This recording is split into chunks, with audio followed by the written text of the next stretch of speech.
Se uno passa di qua magari ancora no, però quando arriva vicino come si dice qua, al pilone, ti cade giù un pezzo nella testa, penso tu sia stecchito, insomma, in poche parole. Giusto? Penso di sì.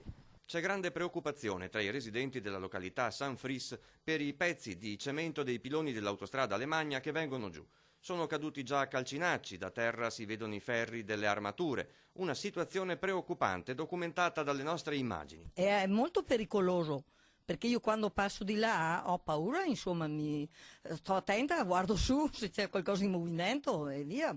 Ma è un pericolo per tanti, per tutti quelli che passano là, insomma. Dovrebbero il comune o chi per essi che devono guardare, insomma, queste cose. Ci sono i ferri che si vedono, fra poco mi cadrà giù anche l'autostrada, sì, perché vedo che è abbastanza ridotto quei piloni là, insomma. Il comune ha posizionato delle transenne per proteggere in qualche modo uno dei piloni lesionati, transenne che sono lì da mesi senza che nessuno faccia niente. 8 mesi.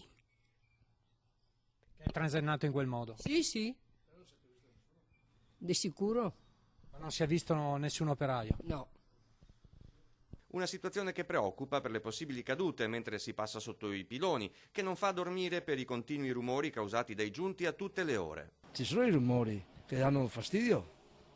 Magari se non sei a casa non ti accorgi, però quando sei a casa ti senti questi rimbombi di camion che passano, macchine. Potrei anche mettere a posto tanti anni che è così. Insomma, i piloni hanno un aspetto poco rassicurante per le persone che vivono al di sotto e nelle vie circostanti. Danno paura e inquietudine. Hanno messo quella rete rossa là, che è da 3 anni che è là, che col vento la butta giù, la tornano a mettere su, ma non fanno niente, non è giusto.